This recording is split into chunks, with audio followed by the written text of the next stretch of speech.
Hi, Ken. Hi, here we are at the southern terminus of the PCT. It's like 8-ish in the morning.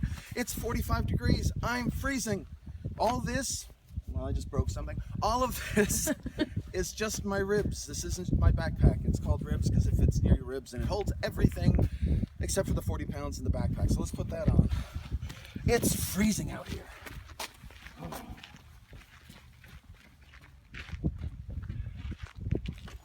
All right. I wish I could say that ended well. I really do. Fortunately, I'm a writer, so I can twist the logic all around any way I like to and say it did work out well. The logic works because they're both true.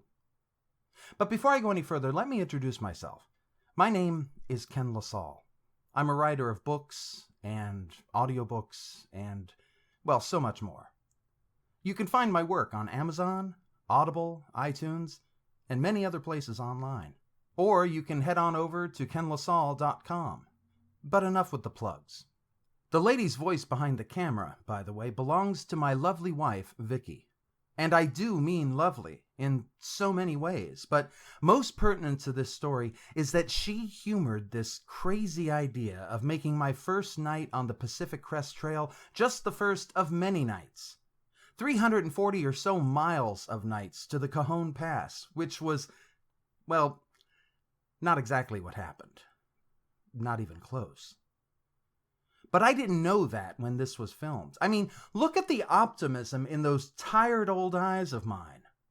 After so much preparation, I was ready to make my attempt, at least part of the way up the Pacific Crest Trail. And as Roly-Poly Ken tried to do up his backpack, the first dash of evidence that I might be completely out of my mind made an appearance. His trail name was Affirm, as if his was a constant affirmation of life. We'll get more into that in a minute, but Vicky nailed a much better nickname when she called him Asian Thor. He was a young man in his 20s. So many of those I met were the same, a seemingly endless parade of young men in their 20s. I think I'm normally okay about my age, in a psychological sense at least. But I began to question my necessity as I passed one reminder of my long-lost youth after another. Now, when you start the PCT, there's no sign pointing which way to go. You know the trail is up ahead. You know this because of all the hikers you passed on your drive down to the southern terminus. So the only thing there is to do is to just start walking. Eventually you see the signs, and I saw the signs, and this was already the most magical hike I had ever taken. My steps were so light. And then Affirm caught up with me, which wasn't too difficult. He was doing 4 miles an hour easy, and I was, well, not. And when I gave voice to my doubts about keeping up, just as a joke, kind of like, I'm starting to think I might spend my whole hike pulling over. Oh, wow. Well, that actually sounds bad. You don't think he... Anyway, Affirm says to me, it doesn't matter how many times you fall down. It doesn't matter how tired you become. You'll always come back, because it's beautiful. And I thought, a little early for Molly, ain't it? But he wasn't the only hiker I passed with that same attitude. And he wasn't the only hiker I passed in incredibly good shape. In fact, most hikers looked like Asian Thor. You want to know how many chubby hikers I saw? I mean, other than me? 10, you say? 20? Because, see, I met, spoke to, or just passed by about 50 hikers easy. And the total out of that 50 that was chubby like me? Try 3. 3 hikers. So I understood pretty fast that I was woefully ill-prepared for this hike. Oh, sure, I had tested my gear and I had memorized my maps, but I didn't have a hiker's body. They talk about hikers' legs, And if you want to know what hikers' legs are, just try having someone say to you, "It's time to hike straight up for several miles. Grab your 40-pound pack and let's go." And if you do jump up and grab your 40-pound pack and climb straight up for several miles, you probably have hiker's legs. But it's not just your legs that hurt after a hike. So I call it hiker's body. Because these people have some incredible bodies, while I only have an incredibly big body. And that was not working in my favor. Oh, it was at first. But that was because those first 4 miles, starting at the southern terminus, are all downhill. Walking downhill at 8-ish in the morning with 45-degree temps Fahrenheit and a light drizzle was no problem at all. It was like a walk in a garden. I even took pictures of the 1-mile marker and of a pretty little footbridge. The trail was so idyllic. That footbridge, by the way, came after I crossed Highway 94, a little highway out in the middle of nowhere. I crossed Highway 94 with a young man named Sam. Sam was 27 years old. He came from Bakersfield. He told me he had sold all of his stuff to get on the trail. He had quit his job because he was tired of working for people he didn't like, and he wanted to find another way. And as inspiring as that might sound, what was really inspiring was what he said to me when I first happened across him. He was getting up from having just fallen down, and he said, "I'm so glad I took that spill now instead of later." And that was when I had had enough. It wasn't the trail I'd had enough of. It was this incredible attitude on the part of the PCT hikers. They all had it. If I was to sum this attitude up in just a few words, it would be that everything is a blessing. Imagine that for a minute. Everything is a blessing. You gotta be kidding me. It took me a while to understand they weren't.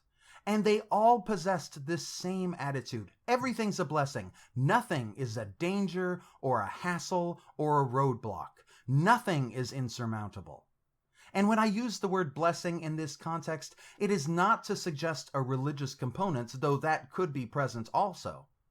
But the folks I met all expressed this idea that nothing could get them down. Their attitude was more than can do, it was will do. Every turned ankle was a lesson.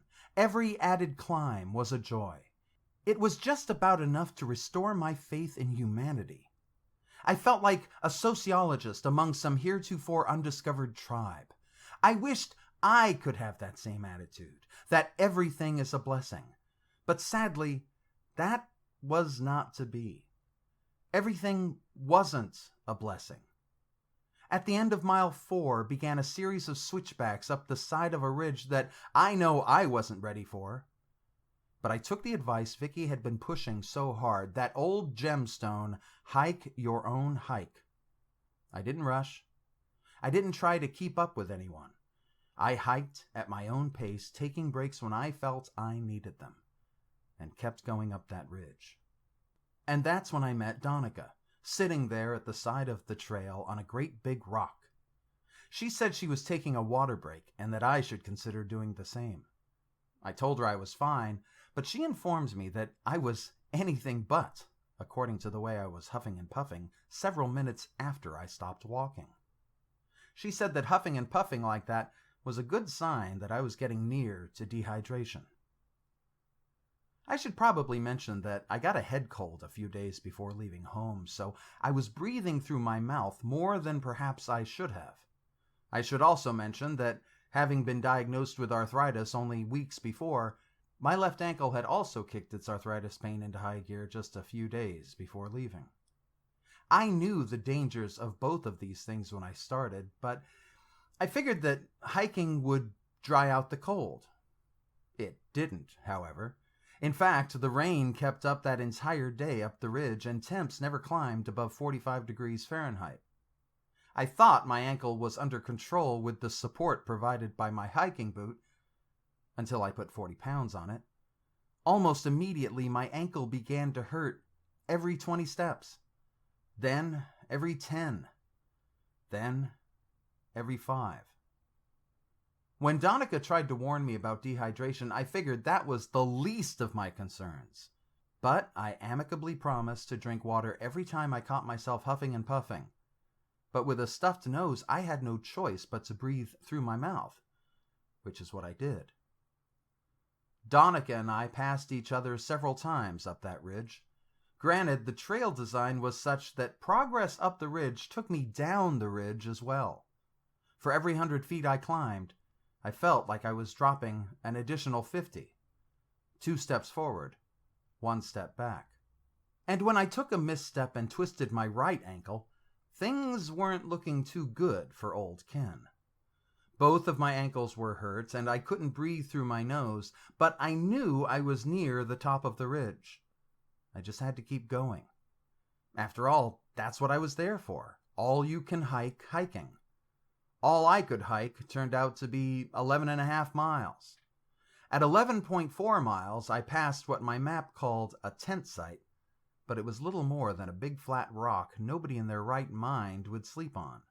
Sometime before then, I had actually passed a boulder as big as a house with trees growing over it to provide shade, which had also left a nice bed of leaves underneath.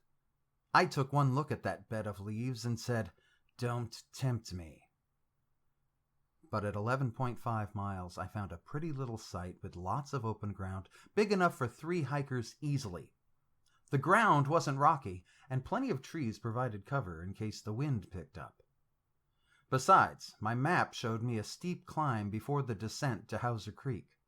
I had hoped to hike 16 miles that day and camp on the ridge following the creek, but I knew my body would have no part of that. So, I camped. Hey folks, it's Ken. It's time for the video from my first night, and look at that. You'll have to excuse my shaky hands. I'm frickin' exhausted. But there's my tent, there's my backpack, there's my stove, there's other things too. It's all a mess. Somebody even left, wait, over here. You can see little white things on the ground. Somebody left toilet paper over there, and yes, I'm sleeping next to it. So let's turn this bad boy around and I can talk to you.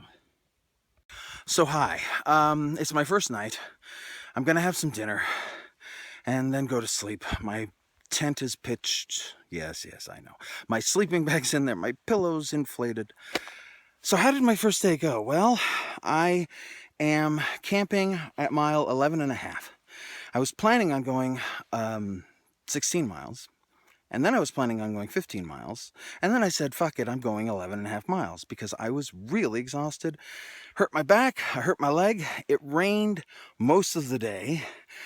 Temperature never got over 45, so asking me how my head cold is. Anyway, so I'm gonna make some dinner. I'm gonna sleep a lot. I even have Benadryl to help me out. And then, more of the same, I'm afraid. I'm hoping my hiker legs get to me pretty soon. Hey, you like the hair? It's all standing up. Look at that. There's like a hair right there.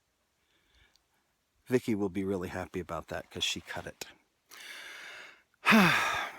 Anyway, I'm going to go eat, and then I'll get back to you before I go to bed.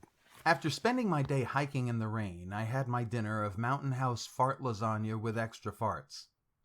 Well, they should call it that. And I was in my tent, all nice and comfy, when another hiker happened by. Actually, hikers had been passing by all evening long. I'd run out and greet them and shake hands and we'd talk. It was a lot of fun. But when second lunch came by, it turned out I had someone to share the campsite with. Second lunch was your typical thru hiker in many ways. He was extremely fit, extremely bearded. He tossed his stuff down and set up his tarp like it was absolutely nothing before settling in for a dinner of what appeared to be cookies and donuts. He was even nice enough to share a few cookies with me. That was right after he offered some to the girls. The girls, as I call them because I've long since forgotten their names, were 2 beautiful blondes from Hawaii. I thought they were going to fly right by us, but second lunch also had the hospitality of a thru hiker. He offered them our last spot, and they decided to take it after he offered some cookies as well. One way in which second lunch was not your typical thru hiker was his appreciation for the culture of the PCT. Now, I've heard people appreciate the scenery, and I know I personally appreciate the people, but I had never known there was a trail culture, so to speak. But Second Lunch knew. He regaled us with stories about the best meals in this town, the best rooms in that town, where to score the best weed, and other extremely vital information. And the girls were positively entranced by his tales. I began to think they would believe anything he told them, and was unfortunately proved correct when they asked what to do about blisters. "Just cut 'em off," he told them. "Don't worry about everything you've read. Just take a knife and cut 'em off." I honestly couldn't believe my ears. And then they did it. These girls took their knives and started cutting off their blisters. Surely, I thought, he was going to tell them to apply a liberal amount of moleskin, maybe even duct tape. Surely. But no, he didn't. I don't know how far they made it the next day, but my hat goes off to them, and to Second Lunch, who gave fewer shits than the great majority of people I've met in my lifetime. 8 o'clock came, and Second Lunch told us that was through hiker's bedtime. This didn't bother me any because I was already in my sleeping bag, for the most part. You see, I had never really used my sleeping bag before. I had slept on it. I had even slept in it. But I had never needed to rely upon it for warmth, which was exactly what I knew I would need to do once the temperature began to drop. And boy, did it begin to drop. Granted, the high temperature that day had been 45 degrees, but now it was dipping into the 30s. Second Lunch, who had just returned from hiking the Arizona Trail, tried to make us feel better about the cold by telling us about how he had been snowed upon in Utah only weeks before. This wasn't so bad. And the girls simply giggled and told us about how they were going to have to cuddle together for warmth. But I was neither as acclimated as Second Lunch or as fortunate as the girls. I had a small tent with a top made of mosquito netting, and I tried to ignore the cold as I waited for darkness and the stars that I had been assured would definitely come out and provide a light show. Darkness fell, and I watched the temperature drop until it landed at 35 degrees. 35. Sure, I wasn't freezing, but I was cold enough. And I didn't have the Utah snow experience for perspective. I texted Vicky and said that on top of my arthritic ankle and the opposite ankle, which I'd turned, and my head cold, I was getting pretty damned tired of this entire trip. Vicky was going to ship me my winter coat in Idlewild, the logic there being that that would be my first mountain town, so what would I need with a winter coat before that? So I left my tent for my backpack and pulled out all of the clothes I could fit on my body. My pants, my t-shirt, my thermal top, the bottoms too had gone to Idlewild, my shirt, and my windbreaker, none of which got me anywhere near warm. And this is when I get back to that sleeping bag. Because you see, since I had never needed it in the cold, I had never understood that I really needed a sleeping bag that would zip up. This one wouldn't because my shoulders were too broad. I had guessed that this would mean my shoulders would be cold, and I thought I could handle that. What I didn't know was that all that cold was getting into my sleeping bag because I couldn't close it all the way. And how ironic for that sleeping bag to be so unreliable. You see, it was only one half of 2 sleeping bags designed to be zipped together, so that 2 people hiking out in the wilderness could share a bed, and, okay, to be honest, I had purchased the sleeping bag with my ex-wife back in 1998. It had never been purchased to keep anyone warm, but just so 2 people in their 30s could shtup in the wilderness. Instead, we split up 2 years later, having never shtupped in the sleeping bags, and now I was relying upon that for warmth. It was as though the stupidity of my younger self was exacting revenge for this bag. I'll bet you my ex-wife was never caught in her half of the bag. And so, I stayed there, in my tent, getting colder and colder, waiting for the stars, but no stars were to be found. All I experienced, outside of the pitch blackness of night, was the constant sound of helicopters, always sounding like they were right on top of me because sound in the mountains travels very strangely. Even second lunch and the girls, both camped yards away, could be heard as though they were right next to me. And I knew that if I could hear them, and I could hear their every move, then they could hear me. Me and the results of my fart lasagna. I tried to keep it down, muffle it, but you just know what they were thinking. You just know that if they were my age, they'd be getting ready to give me the number of a quality gastroenterologist. If only I could be warm, I remember thinking. If only. I began to daydream about where I would be if only I had the chance. Where in the entire world would I go? And I knew the answer immediately without having to put any thought into it. I knew the answer was, of course, home, in bed, with Vicky and Shapoopy. That's where I'd be if I could be anywhere. And I had left there in order to be here, freezing, on the side of a mountain. And it was right then, as I was chastising myself for coming out here and freezing on the side of a mountain, when rain began to fall. Second lunch's tarp kept everything off of him, and the tent the girls were sleeping in set up with the rain cover in place, which also gave them a place to change that wasn't transparent. Me? I had my mosquito netting. And in case you've never tried to sleep in the rain inside of a tent made mostly of mosquito netting, I can tell you that you don't feel the raindrops falling. You don't feel much of anything. I heard the rain, and I saw the rain hitting everything, and in the seconds it took me to realize that rain was going to get inside, everything inside my tent became soaking wet. Just like that. 1 minute I was dry, next minute, soaking wet. Which is not to say I didn't jump up and run out of my tent and grab my tent's rain cover, because I did. The weather forecast had predicted clear skies, which went with the near freezing temps. But now I found myself outside of my tent, standing in the mud. It's pitch black out there, can't see a thing, and I'm trying to find the right way to put this rain cover on my tent. That didn't last long. I went from an indirect soaking to one much more direct, standing in the rain, and once I got the rain cover more or less, let's say, close, I jumped back into the tent with my muddy boots, took them off, and dived as far back into my sleeping bag as I could manage, which wasn't very far. And now I'm nearly freezing, soaked through, and the only thought in my head, the one thought broadcasting just as loud as you can imagine right inside of my cranium is, and this might strike you as strange, it's a song. It's a B.B. King song. You see, back in 1989, B.B. King had recorded a song to go on the Happy Anniversary Charlie Brown collection of jazz tunes that fit with the whole Peanuts feel. It's actually a pretty fine song. It starts right away with a wicked horn riff, and B.B. King sings, "Joe Cool!" But I have to say, freezing and wet, with a head cold, unable to sleep, I was wondering what my selection in music was all about. Before I had left, Sean had suggested how funny it would be if a song got stuck in my head. He even tried it with a few choice ones.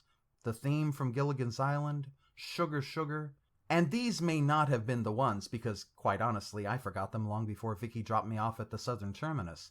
And yes, I had other songs going through my head, but not overly so. Not until B.B. King took hold, got his hooks in, until a song I would ordinarily enjoy became so hated in repetition that the mere sound of it began to drive me crazy. And every time I would try to get comfortable, I would hear it again. "Joe Cool!" I would try to find a warm spot. "Joe Cool!" Once the rain stopped, the moon rose as the biggest, brightest flashlight shining right into my face, and "Joe Cool!" I think the temperature actually dropped some more. "Joe Cool!" And I realized, in the way you realize these things, trying to sleep in the bitter cold instead of in your nice warm bed, I realized that my brain had chosen this song as a way of being sarcastic. My brain was being sarcastic with me. "Joe Cool!" I didn't sleep a wink all night. Every time I thought I was about to drift off, "Joe cool. God damn it. When I heard second lunch and the girls stirring, I realized morning had come, but I was so cold I was afraid to move. I wish I could tell you that I was honest with my fellow hikers. I wish I could say that I told them I'd had enough. Except, I didn't want anyone convincing me to go forward. And I knew that was exactly what second lunch would do.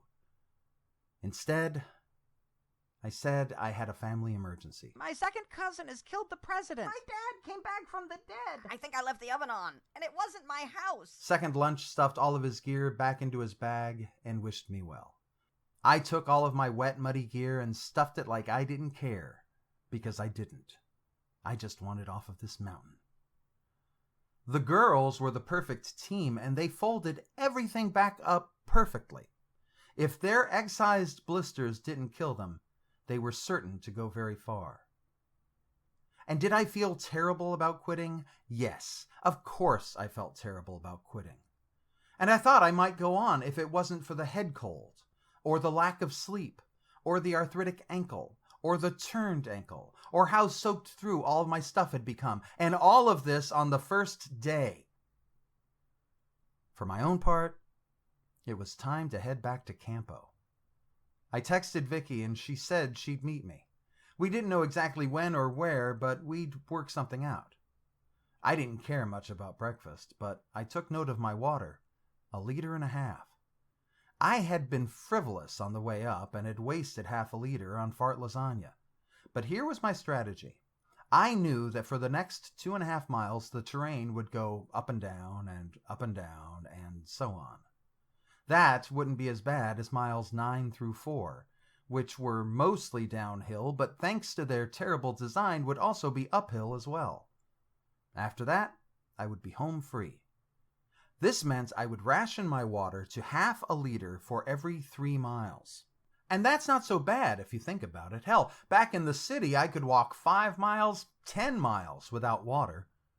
But what they don't tell you is, say you're standing on one side of a ridge, and the trail goes all the way around the ridge until it ends up opposite of you, and you think to yourself, well, that's probably about 1/4 mile.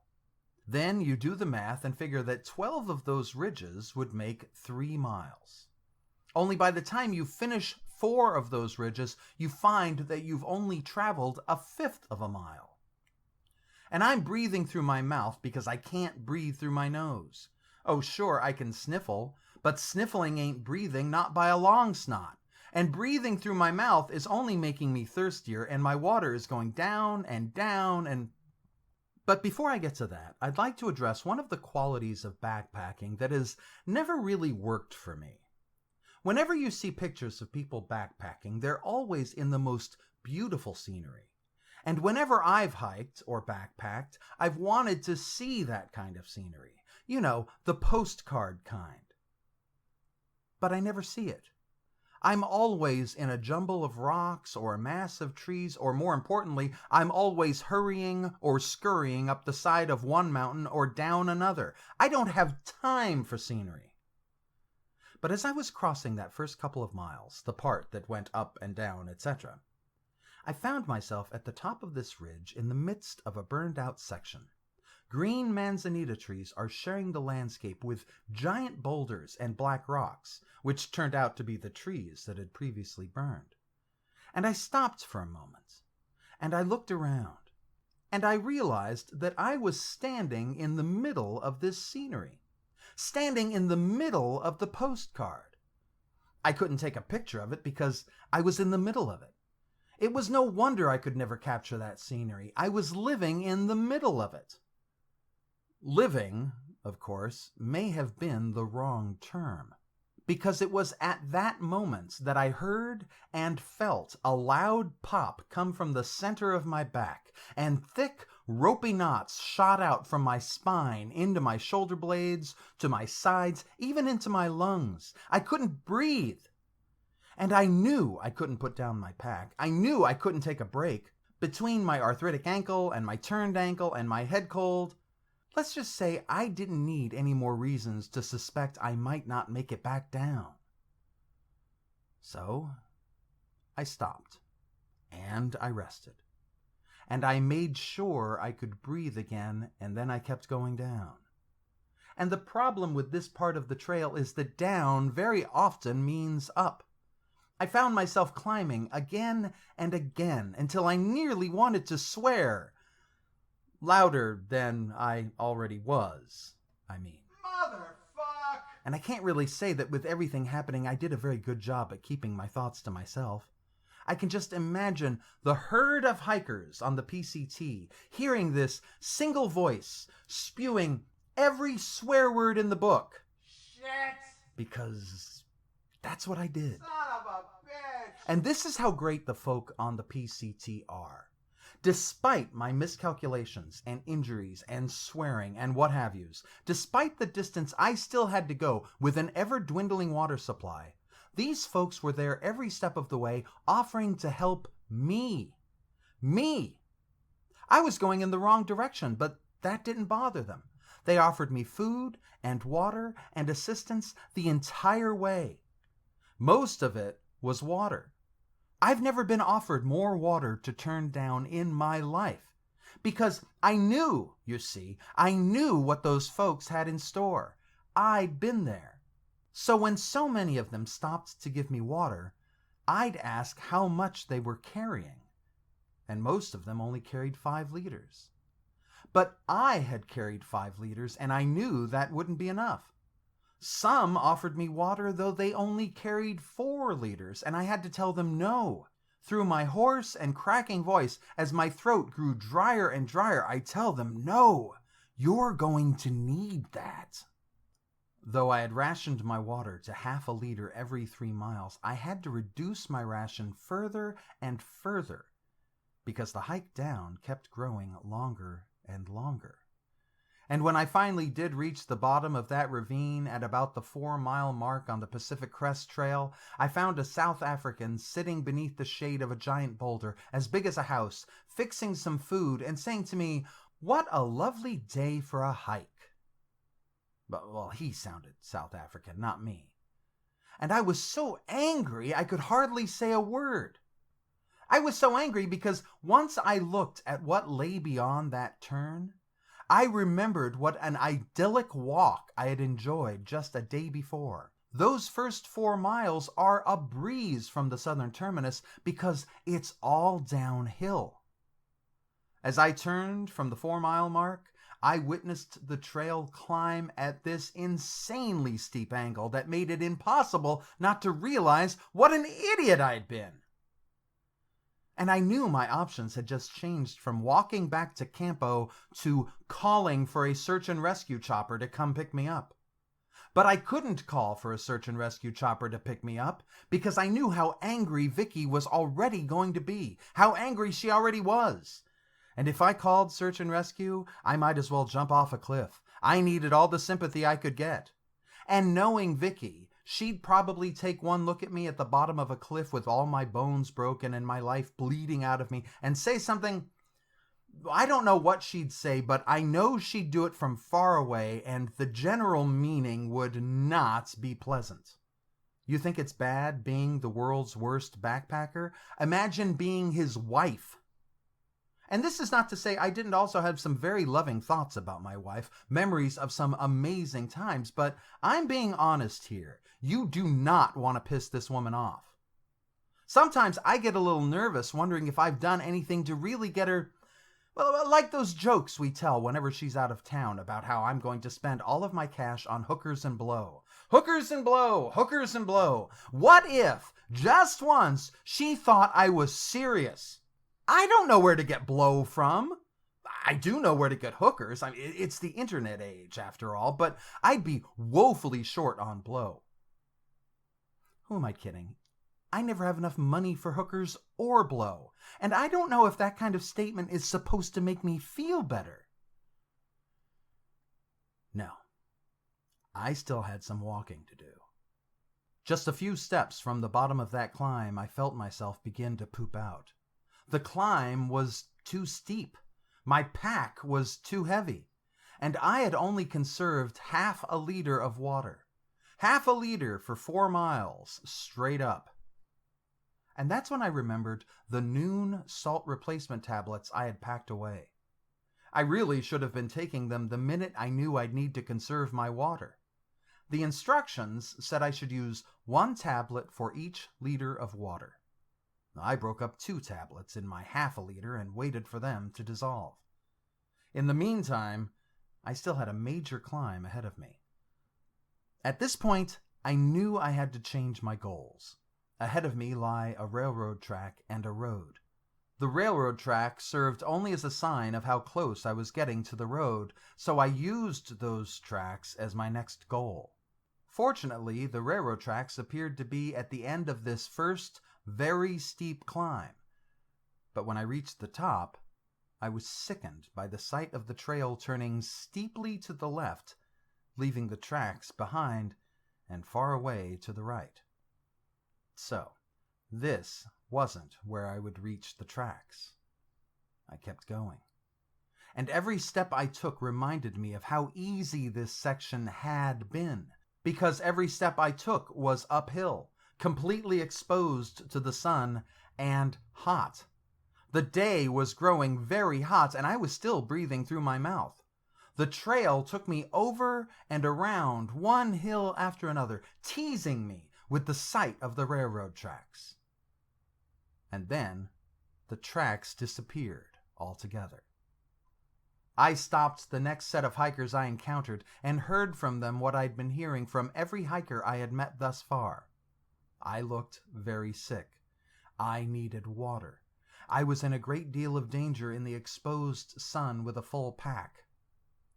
I wanted to give them a sarcastic reply, but my mouth was so dry I had to budget the amount of words I could say before my mouth dried up completely.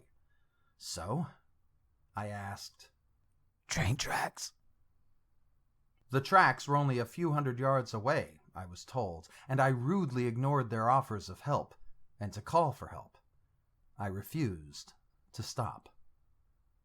I'm going to admit at this point that every hiker who warned me about dehydration was absolutely right. I was clearly dehydrated, probably severely so. Just check the symptoms. Increased thirst? Of course.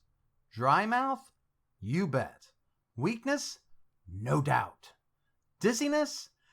Yes, but that could equally have been caused by the head cold, or the lack of sleep, or the pack on my back, or even the constant reminder of my own stupidity. Believe me, that will make your head spin. Palpitations? Well, yes, my heart was pounding with every step, but again, I didn't need dehydration to explain that. Confusion? Yes. Sure. Maybe. Sluggishness? After everything I had been through, how could I not be sluggish? Inability to sweat? Oh yeah, the sweat train was denying all passengers at that point. Decreased urine output? Truth be told, I hadn't even considered waste disposal. And I was no novice to crapping in the woods should that necessity bear out. I just had no desire. So, yes. In fact, the only symptom I didn't have was fainting. Thus far, I had remained conscious, and I was chalking that up as a very good thing. And I did find the tracks. I stumbled across them, disappointed that my plan to sit on a large rock and rest was not going to be realized. Because there were no rocks. All there was to sit on was a large pile of dirt, so I sat on a large pile of dirt, backpack and all. I found only 2 swallows of water remaining, but I could already hear the cars passing on Highway 94. So rather than ration any more, I indulged in 2 full swallows of water, each of which I held in my mouth just as long as they remained cool. And then I had no water.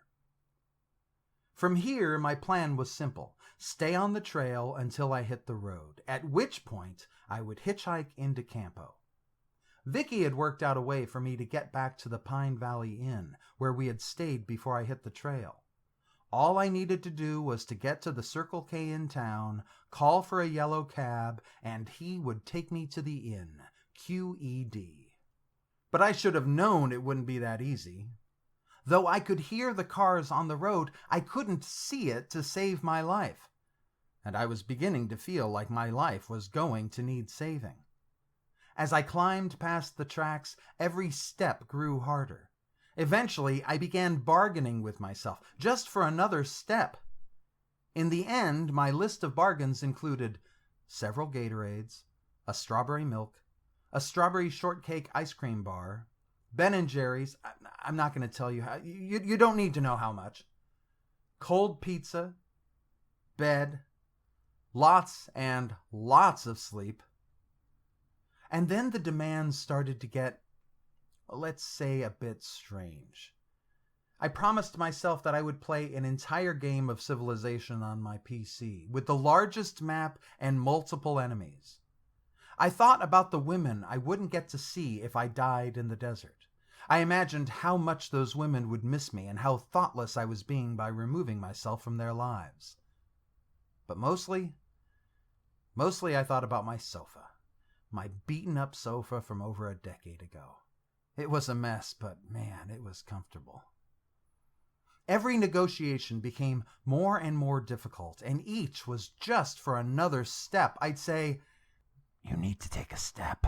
Oh, what's it with you? What do you want? Guys, is this really the best use of your time? And this is when I began hallucinating.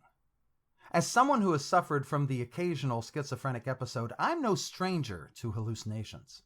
So when my trekking poles began sending ripples across the ground every time I put one down, I found that a bit disturbing. And when each rock on the trail opened up a pair of eyes and gazed up at me, I knew that wasn't right. But I couldn't look away. You see, at this point, I was no longer walking like a normal person. I couldn't look up. The best I could manage was to look straight down at the ripples I sent across the trail, straight down at the eyes staring up at me as if to ask, "What the hell, man? What the hell? You have so many blessings in your life. What the hell were you thinking coming out here?" It was a question I had never been able to answer to my complete satisfaction. Why the hell I felt the desire to hike or backpack when I could stay at home where I had safety and comfort and video games and television. And that is when I gave up. I made myself just one more bargain. I could fall down and pass out, but I had to do it in shade. Because I didn't want to die and be uncomfortable, you know? The thing is, the trail had no shade. Absolutely zero shade. When I finally did see some shade, I very nearly cried. There was a huge tree right off of the trail, full of leaves, full of shade. The tree had even laid down a beautiful bed of leaves underneath itself. The only thing was that someone had been sleeping under this tree. Someone had left their bedding under the tree. Here I was, miles from civilization. What the hell was bedding doing under a tree? And all of a sudden, I heard the voice of the hillbilly mass murderer who lived under the tree. I heard him say, "Just as soon as you fall down, I'm taking all your stuff." And as strange as it was to hear his voice inside of my head, he alerted me to something I had not considered. I had more than 30 pounds of gear on my back. I could take all of that off and leave it there by the side of the trail. There was just one thing stopping me, however, and it wasn't the exhaustion, or the heat, or even the hillbilly mass murderer who lived under the tree.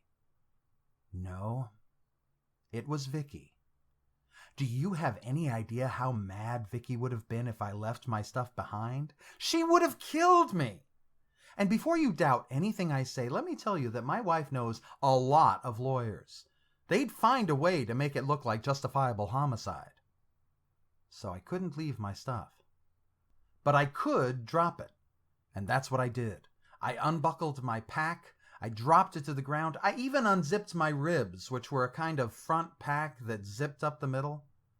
My pack has a handle on the top in the back, and I hooked my hand through this, and I kept walking, dragging the pack behind me. Surprisingly, this worked. I made it all the way up the trail until I could see the road. There it was. I hardly had control of my steps at that point. I was shuffling more than the pack. I shuffled off the trail into the road, and my body froze up. I couldn't move. I was standing almost exactly in the middle of the road, Highway 94. Highway 94 isn't a busy road, especially out there, but it does have traffic. And this is what I was reminding myself just then, screaming at the top of my lungs inside of my head. I thought, listen, you can fall down right over there, just a few feet further. You fall down on the side of the road. I won't stop you. Fortunately, it worked. I took 2 or 3 more steps. I don't even remember hitting the road when I fell. But there I was. And after several minutes passed, there I still was. And it was hot out there on the side of the road. I braced myself on the side of my backpack and started waving my hand, trying to flag down anyone driving by. I didn't need a hitch necessarily, but I did need help. As one car after another passed, one guy even did this kind of oh well hand gesture as if that would help. I checked my map on my phone and I could see that the Circle K was just a short drive up the road. And I do mean up the road. There was still a giant's hill between me and the store. But I wasn't going to get up that hill without a little help.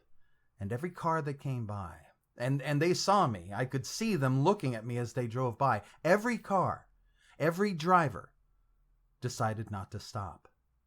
I thought I was saved when a cop came up the road in my direction. He had to see me. I was on a straightaway that provided lots of clearance. Surely a cop would stop, right?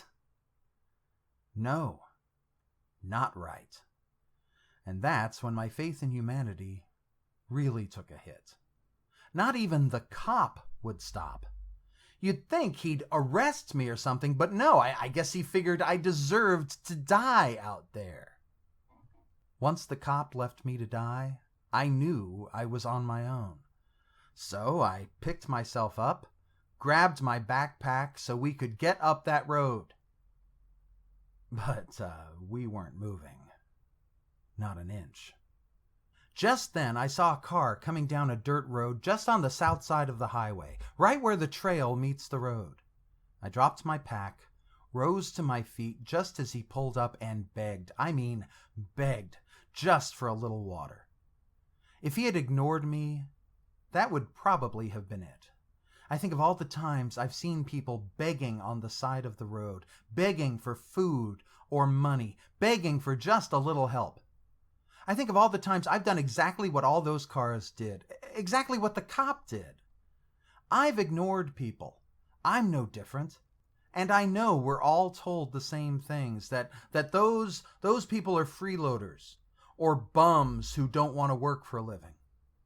But now I have to consider that they may be in this very same shoes I was in. That those people, begging on the side of the freeway or on the street outside of the grocery store, maybe they're at the end of their rope as well. Doubtless, I'm going to have to make some changes in my life and my behavior towards other people. But this guy who stopped, his name was Joe. He didn't hesitate. He said, "Let me help you into the car, and let me get your stuff in the back." He took me to a place called the Green Store, and the lady working in the store was so helpful. If I could have, I would have cried. I grabbed 2 big bottles of Gatorade and said, "This is just the start. There will be more." I opened one bottle and drank half. After I caught my breath, I drank more, and then brain freeze. I've never been so happy to have brain freeze in my entire life. Seriously, to experience cold? It was like a gift from heaven. Or for those of you like myself who don't believe in such nonsense, it was a gift from PepsiCo. And I waited at that Green Store for most of the rest of the day. because we couldn't get a taxi or an Uber to pick me up out there, or anywhere in Campo for that matter. Vicky found a way around that, however. Say what you want about how dangerous she can be when you get on her bad side. Having her on my side never lets me down. You won't find another person more resourceful, more willing to go out of her way for you. She contacted a trail angel named Mr. Clean, who drove me out to the Pine Valley Inn where Vicky waited for me, and she was so happy to see me, she didn't kill me. She only maimed me a little, and besides, who needs their pinky toes? And I said I would probably never backpack again. And that decision lasted nearly an entire night. But once the exhaustion and dehydration began to fade, and that took longer than I imagined possible, 2 weeks later and my back was still in agony, even my hip had started hurting. But once I got my head about me, I knew I'd be back on that trail again. Preparation started right away. I wouldn't be caught without trail legs again. In 50 years, I'd gone on day hikes and overnight hikes, always with the idea that the trail would take me to something beautiful. Most of the time, that's how it worked out, too. But those 2 days on the Pacific Crest Trail turned that idea right on its head, because the trail didn't take me anywhere that was necessarily very beautiful. If anything, it was filled with the same kind of Southern Californian crap I'd grown up with. From Campo to Hauser Creek, the trail is more torture device than scenic view. But what I didn't understand until after I came back, until after my body healed up and I wasn't constantly reminded of my unrelieved thirst, was that the one thing, the one element, the one factor that drove me to return was not the scenery or the trail design or the weather. Oh God, no, not the weather. It was the people on the PCT, the thru hikers with their incredible unspoken but always expressed ideal that everything is a blessing. Because that's what the PCT was for me.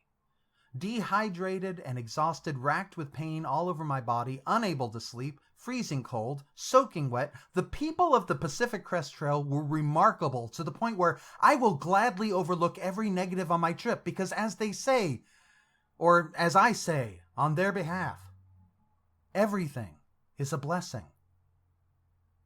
And I think I understand now that my job as a writer is to somehow understand that outlook, no matter how foreign it seems to me. And I won't kid you, that may take a while. I may have to spend a few more nights on the PCT, maybe a few more weeks, maybe more. And so this tale comes to its conclusion. But you can find out more about being the world's worst backpacker in my forthcoming monologue, available on Audible and iTunes this summer, appropriately titled The World's Worst Backpacker. Here's the cover.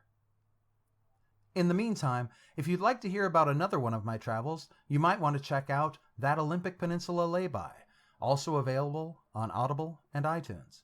For more about the Pacific Crest Trail, pick up a copy of my novel, Heaven Enough, which takes place on the Pacific Crest Trail. You can find it on Amazon, Barnes & Noble, and wherever books are sold online. And be sure to bookmark kenlasaul.com, where you can find out all about my work, including the next one, and the next one, and the next one.